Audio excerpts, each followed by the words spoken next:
Hey, look at this beauty. I'll go and get her number. Hey, beautiful, how you I doing? have a boyfriend, you fucking idiot. What are you staring at? Yes, we are in the third-person template. Let's create a blueprint for our turret. Press Ctrl and space to open the content browser. Right-click, Blueprint Class, Pawn. Name it and open it. In the Components panel, click Add and add Pawn Sensing. In the Details panel, set Peripheral Vision Angle to emphasis 60. All values I entered during the video are up to you. Tune them for your own project. Set Sensing Interval to emphasis 0.1. My turret model is a skeletal mesh, so I will drive rotation with a bone. Add a Poseable Mesh for that. If your turret is a static mesh, that target lock video at the top right may help. With Poseable Mesh selected, pick the turret in Skeletal Asset from the Details panel. Maybe scale it down a bit. Add an arrow and align it with the barrel direction. Drag our blueprint into the level. Looks a bit small. Adjust the scale. Okay, looks good. Now we'll make the scanning motion around its surroundings. There are many ways to do this, but I want to use a method I just learned. We will add an enumeration. Right-click, Blueprint, Enumeration. Name it and open it. Click Add Enumerator twice. One will be for scanning, the other for attacking. Name them and save. Go back to the turret blueprint. In Variables, create a variable. For its type, pick the enum we just created. Nothing complicated, we just created a variable that says which state the turret is in. Leave the default value as the scanning state. Drag the variable into the graph. On its output pin, add a switch node. Connect an event tick to the switch. As you can see, there are two output pins for scan and attack. Create two custom events for scan and attack. Call these custom events from those pins like functions. Okay, now each frame we can branch between scan and attack, but we haven't coded what those states do yet. Let's make the turret scan. Drag the Poseable Mesh component into the graph. From its output, call getBoneRotation by name.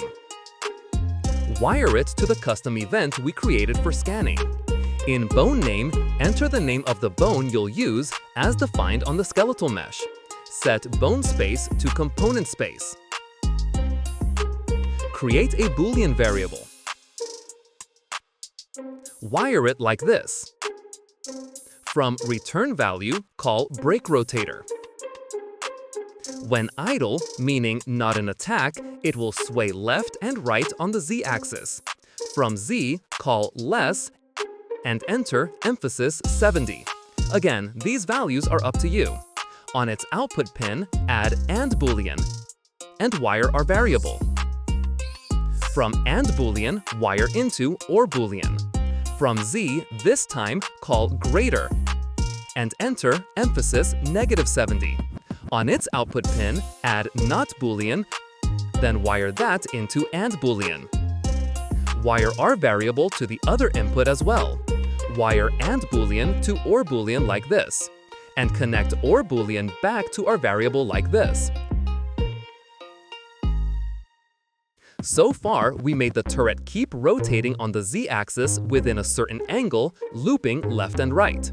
Drag the Poseable Mesh. From its output, call setBoneRotation by name. Connect it to the Boolean we set. In bone name, enter bone. Set bone space to component space. Right-click in rotation and choose Split Struct Pin to expose axes. From getBoneRotation by name, call breakRotator. Wire X and Y. Add to Z. For the other input, add getWorld delta seconds.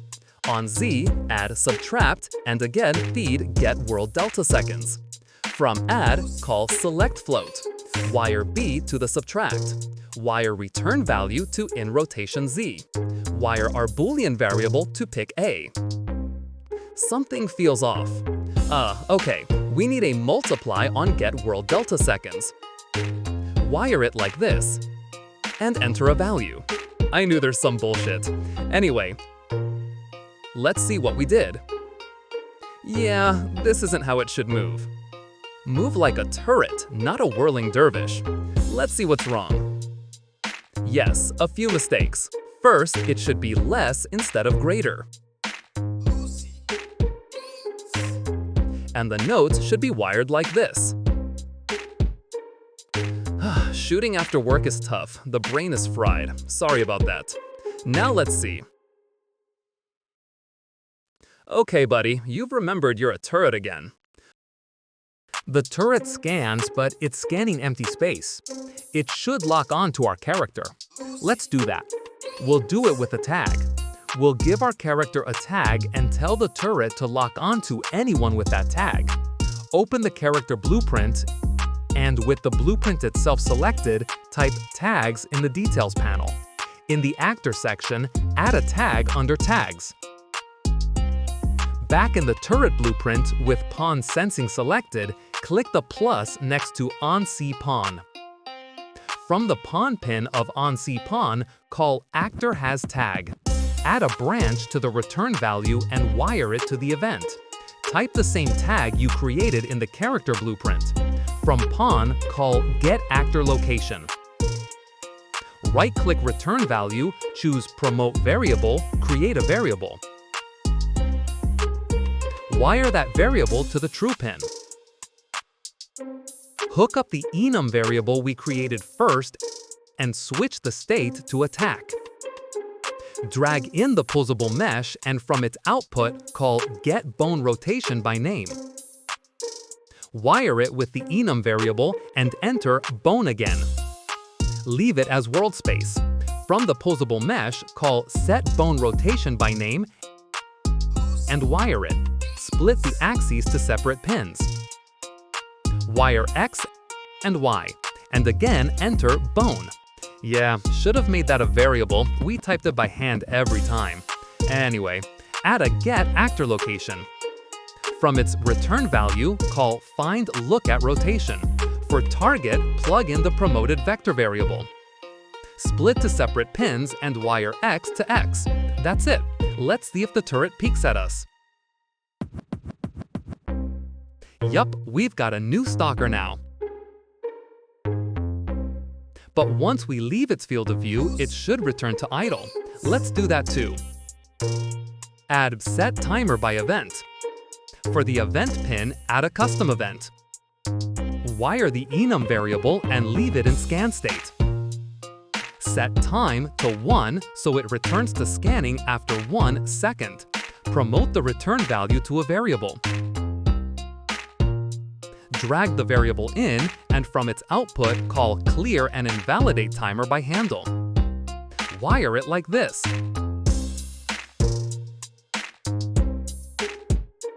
Okay, it doesn't obsess over us anymore. It minds its own business. Finally, time to code the attack state. Create a Boolean for attack. Drag it in and feed its output to not Boolean. Add a branch here. Set the Boolean variable on the true pin and mark it true. For now, check with print string. Later, we'll add the notes to spawn bullets here. I want it to fire at intervals like Killjoy's turret in Valorant. Add a delay. Create a float for the time between attacks. Plug it into duration and give it a value. We also need to decide how many times it fires per burst. Create an integer variable. Drop it in and add increment int to its output. Wire it. Create another integer. This one will say how many times it fires per burst. Add a greater equal here and wire the variable. I hope I'm not making it too convoluted. I kind of feel that in this video. If anything is unclear, please say so in the comments. add a branch to the greater equal output and wire it like this. Set the attack boolean to false on the false pin. Set the shots per burst variable on the true pin. Add a delay on the output pin. Create a float to control the interval between shots and plug it into the delay. You can give it a fractional value. Wire the delay output back to the boolean like this. Let's check where we are. Yeah, as you can see at the top left, we are under attack. Let's create a blueprint for the bullet. Right-click, Blueprint Class, Actor. Name it and open it. Add a sphere. Yeah, this same default material has been showing up for several videos. Anyway, I was going to change it anyway. This is our bullet. Bend it however you like, up to you. Go into the event graph and delete everything except event begin play. From event begin play, call set lifespan and set lifetime to 5 seconds. Next to functions, under override, choose actor begin overlap. From other actor, call actor has tag and enter the tag we made for targets. More precisely, not just for the character, this is the tag for turret targets.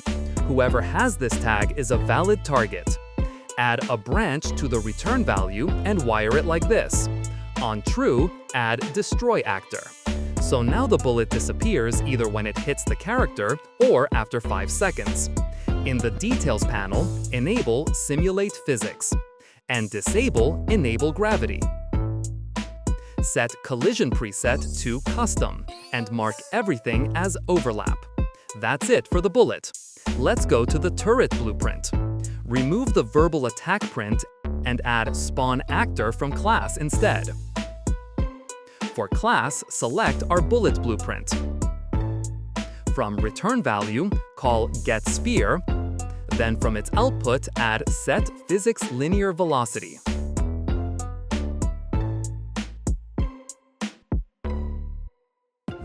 Right-click Spawn Transform and choose Split Struct Pin. Drag the arrow into the graph and from its output add Get World Location. From return value, call Get Unit Direction Vector. For 2, plug the vector variable we created for the character's location. Add a multiply to the return value. Right-click and choose To Float. Enter a value. Add to the output and connect the other input to Get World Location. Wire that output to Spawn Transform Location. Copy the multiply and wire them together. Enter an approximate value. And wire the output to New Val. And that's it. Hit compile and let's see. Of course, something's off. Would be weird if everything worked first try. Where are the bullets, man? That value is probably too high. They're moving so fast we don't see them. Yep, that was it. That's the general setup. You can tweak the values and tune your turret as you like. Let's also set up a quick scene and see it there. You can even entertain yourself with just this, like crossing over without getting hit by bullets or something. It suits this level better than I expected. I hope I haven't made it sound too complicated. I'm trying to explain as quickly and concisely as possible, but if there's anything you don't understand, please mention it in the comments. And subscribe already, please!